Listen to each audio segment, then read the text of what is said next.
Assalamualaikum warahmatullahi wabarakatuh. Perkenalkan, nama saya Senita Alif dari kelas 3 Perbankan Syariah Aceh, NIM 19172202117. Di sini saya akan menjelaskan materi pengantar auditing dari pertemuan pertama sampai ke-7.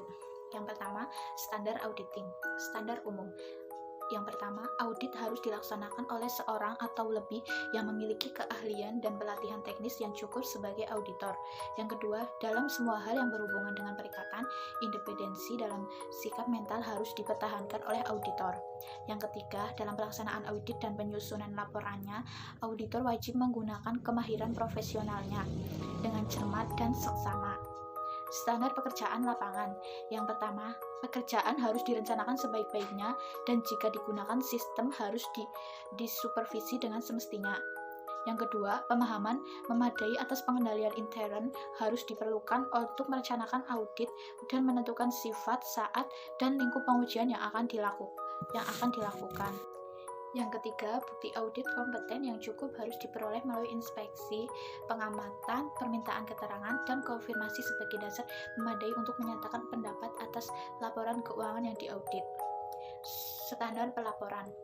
Yang pertama, laporan auditor harus menyatakan apakah laporan keuangan telah disusun sesuai dengan standar akuntansi keuangan di Indonesia. Yang kedua, laporan auditor harus menunjukkan atau menyatakan jika ada ketidakkonsistenan penerapan prinsip akuntansi dalam penyusunan laporan keuangan periode berjalan dibandingkan dengan penerapan prinsip akuntansi tersebut dalam periode sebelumnya. Yang ketiga, pengungkapan informatif dalam laporan keuangan harus dipandang memadai, kecuali dinyatakan lain dalam laporan audit.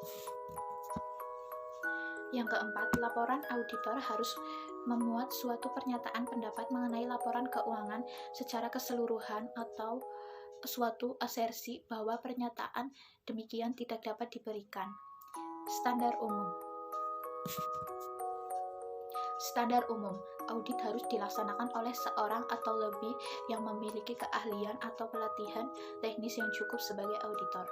Dalam semua hal yang berhubungan dengan perikatan, independensi dalam sikap mental harus dipertahankan oleh auditor. Dalam pelaksanaan audit dan penyusunan laporannya, auditor wajib menggunakan kemahiran profesionalnya dengan cermat dan seksama. Risiko audit. Risiko bawaan adalah kerentanan suatu saldo, akun, atau golongan transaksi terhadap suatu salah satu material dengan asumsi bahwa tidak terdapat pengendalian yang terkait.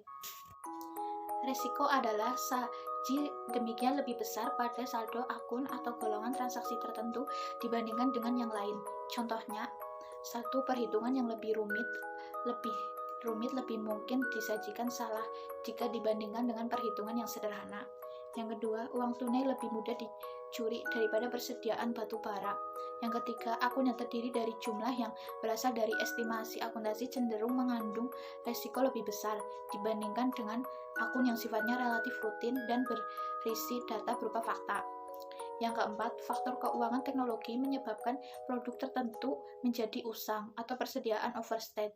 Yang kelima, kekurangan modal kerja untuk melanjutkan usaha atau penurunan aktivitas industri yang ditandai oleh banyaknya kegagalan usaha. Resiko pengendalian. Resiko pengendalian adalah resiko bahwa suatu salah saji material yang dapat terjadi dalam suatu asersi tidak dapat dicegah atau dideteksi secara tepat waktu oleh pengendalian intern entitas. Risiko ini merupakan fungsi efektivitas desain dan operasi pengendalian intern untuk mencapai tujuan entitas yang relevan dengan penyusunan laporan keuangan entitas. Risiko deteksi. Risiko deteksi adalah risiko bahwa auditor tidak dapat mendeteksi salah saji material yang terdapat dalam suatu asersi. Risiko deteksi timbul sebagian karena ketidakpastian yang ada pada waktu auditor tidak memeriksa 100% saldo akun atau golongan transaksi, dan sebagian lagi karena ketidakpastian lain yang ada, walaupun saldo akun atau golongan transaksi tersebut diperiksa 100%. Ketidakpastian lain semacam itu timbul karena, yang pertama, auditor mungkin memilih atau prosedur audit yang tidak sesuai. Yang kedua, menerapkan secara keliru prosedur yang semestinya. Yang ketiga, menafsirkan secara keliru hasil audit. Ketidakpastian lain tersebut dapat dikurangi sampai pada tingkat yang dapat diabaikan melalui perencanaan dan supervisi memadai dan pelaksanaan praktik audit yang sesuai dengan standar pengendalian mutu. Bukti audit dan prosedur audit. Tujuan umum audit untuk menyatakan pendapat atas kewajaran laporan keuangan dalam semua hal yang material sesuai dengan prinsip akuntansi berterima umum di Indonesia. Standar pekerjaan laporan ketiga. Bukti kompeten yang cukup harus diperoleh melalui inspeksi, pengamatan, permintaan keterangan, dan konfirmasi sebagai dasar layak yang menyatakan pendapat atas laporan yang diaudit. Bukti audit adalah suatu informasi yang mendukung angka-angka atau informasi lain yang disajikan dalam laporan keuangan yang dapat digunakan oleh auditor sebagai dasar yang layak untuk menyatakan pendapatannya. Bukti audit yang mendukung laporan keuangan ada data akuntansi yang terdiri dari jurnal, buku besar, dan buku pembantu, serta buku pedoman akuntansi. Cukup atau tidaknya bukti audit mempertimbangkan materialitas dan risiko, faktor ekonomi, ukuran, dan karakteristik populasi. Kompetensi bukti audit. Kompetensi informasi penguat dipengaruhi oleh berbagai faktor berikut. Yang pertama, relevansi sumber, ketepatan waktu, objektivitas, cara pemerolehan bukti. Bukti audit sebagai dasar yang layak untuk menyatakan pendapat auditor. Pertimbangan auditor tentang kelayakan bukti audit dipengaruhi oleh beberapa faktor, seperti pertimbangan profesional, integritas manajemen, kepemilikan publik versus terbatas, kondisi keuangan. Tipe bukti audit. Tipe data akuntansi, ada 1. Pengendalian intern, 2. Catatan akuntansi. Tipe informasi penguat, ada bukti fisik, bukti dokumenter, perhitungan, bukti lisan, perbandingan dan rasio, bukti dan spesialis. Dalam proses pengambilan bukti audit, auditor melakukan 4 pengambilan keputusan yang berkaitan, yaitu yang pertama, penentuan prosedur audit yang digunakan, yang kedua, penentuan besarnya sampel untuk prosedur audit tertentu, yang ketiga, penentuan unsur tertentu yang harus dipilih dari populasi, dan yang keempat, penentuan waktu yang cocok untuk melaksanakan prosedur audit tersebut. Prosedur audit. Prosedur audit adalah instruksi rinci untuk mengumpulkan tipe bukti audit tertentu yang harus diperoleh pada saat tertentu dalam audit. Prosedur audit yang biasa dilakukan oleh auditor ada inspeksi, pengamatan atau observasi, permintaan keterangan atau inquiry, konfirmasi, penelusuran, pemeriksaan bukti pendukung, penghitungan, scanning, pelaksanaan ulang, teknik audit berbantuan komputer. Situasi audit yang mengandung risiko besar, ada pengendalian intern yang lemah, yang kedua kondisi keuangan yang tidak sehat, 3. Manajemen yang tidak dapat dipercaya, yang keempat penggantian auditor, yang kelima perubahan tarif atau peraturan pajak atas. Laba. Terus usaha yang bersifat spekulatif, transaksi perusahaan yang kompleks. Kewajaran laporan keuangan dinilai berdasarkan asersi manajemen. Asersi manajemen atas laporan keuangan, keberadaan atas keterjadian berhubungan dengan apakah aktivitas atau kewajiban entitas ada pada tanggal tertentu dan apakah transaksi yang dicatat telah terjadi selama periode tertentu. Kelengkapan berhubungan dengan apakah semua transaksi dan akun yang seharusnya disajikan dalam laporan keuangan telah dicantumkan di dalamnya. Hak dan kewajibannya berhubungan dengan apakah aktivitas merupakan hak entitas dan utang merupakan kewajiban perusahaan pada tanggal tertentu. Penilaian berhubungan dengan apakah komponen-komponen aktivitas, kewajiban, pendapatan, dan biaya sudah dicantumkan dalam laporan keuangan pada jumlah yang semestinya. Penyajian dan pengungkapan berhubungan apakah komponen-komponen tertentu laporan keuangan diklasifikasikan, dijelaskan, dan diungkapkan semestinya. Asersi manajemen dan tujuan umum audit. Asersi manajemen yang pertama, keberadaan atau keterjadiannya. Tujuan umum audit, aktivitas dan kewajiban entitas ada pada tanggal tertentu dari transaksi, pendapatan, dan biaya terjadi dalam periode tertentu. Kelengkapan. Tujuan umum audit, semua transaksi dan akun yang seharusnya telah disajikan dalam laporan keuangan. Hak dan kewajiban. Tujuan umum audit, aktivitas adalah hal entitas dan utang adalah kewajiban entitas pada tanggal tertentu. Penilaian atau alokasi, komponen aktivitas, kewajiban, pendapatan, dan biaya telah disajikan dalam laporan keuangan pada jumlah semestinya. Tujuan khusus audit. Yang pertama, keabsahan.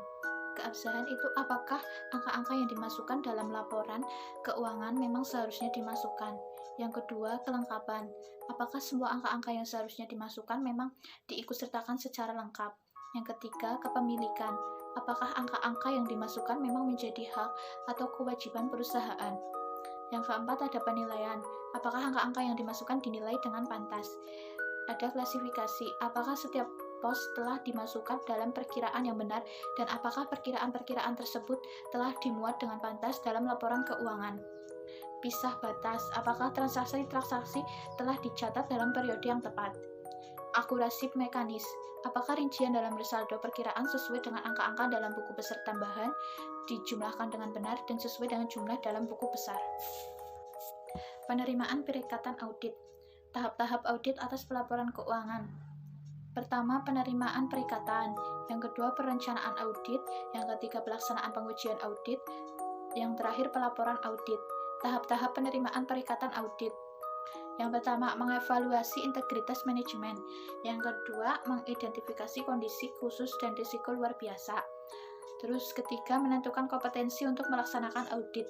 Yang keempat, menilai independensi. Yang kelima, menggunakan kemahiran profesional dengan cermat dan seksama. Dan yang terakhir, membuat surat perikatan audit. Mengevaluasi integritas manajemen. Ada melakukan komunikasi dengan auditor pendahulu. Meminta keterangan kepada pihak ketiga. Terus melakukan review terhadap pengalaman auditor di masa lalu dalam berhubungan dengan klien yang bersangkutan. Mengidentifikasi kondisi khusus dan risiko luar biasa. Yang pertama, mengidentifikasi pemakai laporan keuangan. Ada perusahaan publik atas privat, pihak ketiga yang akan memakai laporan. Yang kedua, mendapatkan informasi tentang stabilitas keuangan dan legal calon klien di masa depan. Yang ketiga, mengevaluasi kemungkinan dapat atau tidaknya laporan keuangan calon klien diaudit. Penentuan kemampuan auditor dalam menggunakan kemahiran profesionalnya dengan cermat dan seksama. Yang pertama, penentuan waktu perikatan. Yang kedua, pertimbangan jadwal pekerjaan lapangan. Yang ketiga, pemanfaatan personel klien dalam hal pembuatan working trial balance, rekonsiliasi controlling account dalam buku besar dengan subsidiary ledger yang bersangkutan, pembuatan daftar umur piutang, pembuatan daftar posisi polis asuransi yang berlaku piutang, WESER, dan penambahan dan pengurangan aktivitas tetap dalam tahun yang diaudit. Pembuatan surat perikatan. Isi pokok surat perikatan audit. Yang pertama, ada tujuan audit atas laporan keuangan. Kedua, tanggung jawab manajemen atas laporan keuangan. Terus ada lingkup audit, termasuk penyebutan undang-undang, peraturan, pernyataan dari badan profesional yang harus dianut oleh auditor. Yang keempat, bentuk laporan atau bentuk komunikasi lain yang akan digunakan oleh auditor untuk menyampaikan hasil perikatan. Yang kelima, fakta bahwa audit memiliki keterbatasan bawaan bahwa kekeliruan dan kecurangan material tidak akan terdeteksi. Yang keenam, pengaturan reproduksi laporan keuangan auditan. Ya, terus yang ketujuh, kesanggupan auditor untuk menyampaikan informasi tentang kelemahan signifikan dalam pengendalian intern yang ditentukan oleh auditor dalam auditnya. Yang kedelapan, ada akses ke berbagai catatan, dokumentasi, dan informasi lain yang diharuskan dalam kaitannya dengan audit. Perencanaan audit. Standar pekerjaan lapangan pertama berbunyi, pekerjaan harus direncanakan sebaik-baiknya dan jika digunakan asisten harus disupervisi dengan semestinya. Meliputi pengembangan strategi yang menyeluruh terhadap pelaksanaan dan lingkup audit yang diharapkan. Isi dari audit plan. Hal-hal mengenai klien, hal-hal yang mempengaruhi klien, rencana kerja auditor. Hal-hal yang mengenai klien ada berisi yang pertama, bidang usaha klien, alamat, telepon, fax, email, dan lain-lain. Yang kedua, ada status hukum perusahaan atau nama pemilik dan permodalan. Yang ketiga, ada accounting policy, terus ada neraca dan L atau R komparatif, client contact, accounting, auditing, tax problem, atau hal-hal yang mempengaruhi klien. Bisa didapat di majalah-majalah ekonomi atau surat kabar, antara lain Business News, Ekonomi Keuangan Indonesia. Rencana kerja auditor, staffing, yang meliputi nama partner, manager, supervisor, senior, dan asisten. Waktu pemeriksaan, ada kapan dimulainya, berapa lama, dan berakhir. Jenis jasa yang diberikan, general audit, special audit, perpajakan. Time schedule. Audit program. Audit program membantu auditor dalam memberikan perintah kepada asisten mengenai pekerjaan yang harus dilaksanakan. Audit program yang baik harus mencantumkan tujuan pemeriksaan, auditor prosedur yang harus dilaksanakan, dan kesimpulan pemeriksaan. Audit prosedur adalah langkah-langkah yang harus dijalankan auditor dalam melaksanakan pemeriksaannya dan sangat diperlukan oleh asisten agar tidak melakukan penyimpangan dan dapat bekerja secara efektif dan efisien. Resiko audit dan materialitasnya. Resiko audit, resiko yang timbul karena auditor tanpa disadari tidak memodifikasikan pendapatnya sebagaimana mestinya. Yang kedua, pernyataan menyajikan secara wajar dalam semua hal yang material sesuai dengan prinsip akuntansi yang berlaku umum di Indonesia. Yang ketiga, salah saji dapat terjadi sebagai akibat dari kekeliruan atau kecurangan. Yang keempat, kekeliruan berarti salah saji atau kepenghilangan yang tidak disengaja, jumlah atau pengungkapan dalam L atau K. Faktor utama yang membedakan kecurangan dengan kekeliruan adalah apakah tindakan yang mendasarinya yang berakibat pada salah saji dalam merupakan tindakan yang disengaja atau tidak disengaja. Jenis-jenis resiko. Yang pertama, risiko bawaan. Risiko bawaan itu kerentanan suatu saldo, akun, atau golongan transaksi terhadap suatu salah saji material dengan asumsi bahwa tidak terdapat pengendalian yang terkait. Yang kedua, risiko pengendalian, yaitu risiko bahwa suatu salah saji material yang dapat terjadi dalam waktu asersi tidak dapat dicegah atau dideteksi secara tepat waktu oleh pengendalian intern entitas. Yang ketiga, risiko deteksi, yaitu risiko bahwa auditor tidak dapat mendeteksi salah saji material yang terdapat dalam suatu asersi. Risiko ini timbul sebagian karena ketidakpastian yang ada pada waktu auditor tidak memeriksa 100% saldo akun atau golongan transaksi, dan sebagian lagi karena ketidakpastian lain yang ada walaupun saldo akun atau golongan transaksi tersebut diperiksa 100%. Kertas kerja audit. Kertas kerja audit adalah catatan-catatan yang diselenggarakan oleh auditor mengenai prosedur audit yang ditempuhnya, pengujian yang dilakukannya, informasi yang diperolehnya, dan kesimpulan yang dibuatnya sehubungan dengan auditnya. Contoh kertas kerja, ada catatan memo, hasil analisa jawaban konfirmasi, client representation letter, komentar yang dibuat atau didapat oleh akuntan pemeriksa, tembusan atau kopi dari dokumen penting dari suatu daftar baik yang diperoleh ataupun yang didapat dari klien dan diverifikasi oleh akuntan. Kertas kerja dapat berasal dari klien, hasil analisis auditor. 4. Tujuan penting pembuatan kertas kerja, yaitu untuk dasar untuk perencanaan audit. Yang kedua, kertas kerja sebagai alat dokumentasi utama bahwa audit yang memadai telah dilaksanakan. Yang ketiga, dasar untuk menentukan jenis laporan audit yang pantas. Dan yang keempat, dasar untuk penelaah oleh penyedia dan partner. Isi kerja kertas audit ada pemeriksaan telah direncanakan dan disupervisi dengan baik, yang menunjukkan dilaksanakannya standar pekerjaan lapangan yang pertama. Tipe kertas kerja. Yang pertama, audit program merupakan daftar prosedur pengauditan untuk seluruh pemeriksaan elemen tertentu.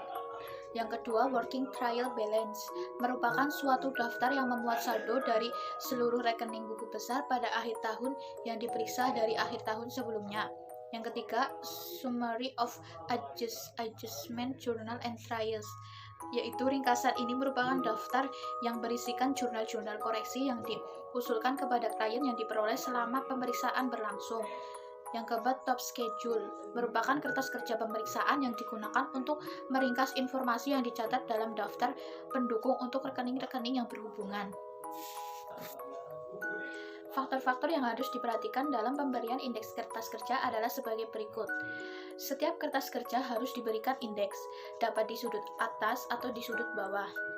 Pencantuman indeks silang atau cross index harus dilakukan sebagai berikut. Yang pertama, indeks silang dari schedule utama. Yang kedua, indeks silang dari schedule atau schedule akun pendapatan dan biaya. Yang ketiga, indeks silang antar schedule pendukung. Yang keempat, indeks silang dari schedule pendukung ke ringkasan journal adjustment. Yang keempat, indeks silang dari skedul utama ke working trial balance.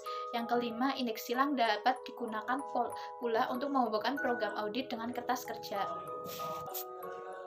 3. Metode pemberian indeks terhadap kertas kerja indeks angka. 1. Kertas kerja utama dan skedul utama diberi indeks dengan angka, sedangkan skedul pendukung diberi subindeks dengan mencantumkan nomor kode skedul utama yang berkaitan.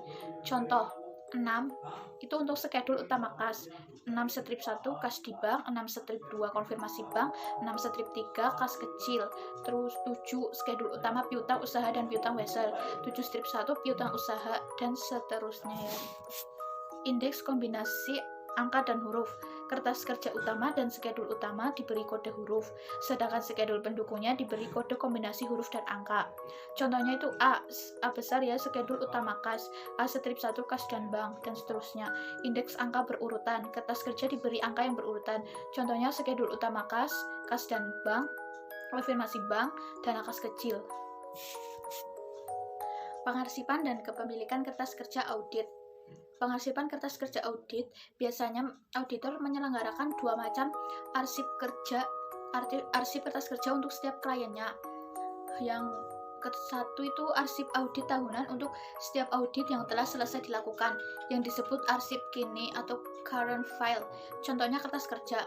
Yang kedua, ada arsip permanen atau permanent file untuk data yang secara relatif tidak mengalami perubahan. Contohnya anggaran dasar, pedoman akun. Kepemilikan kertas kerja audit.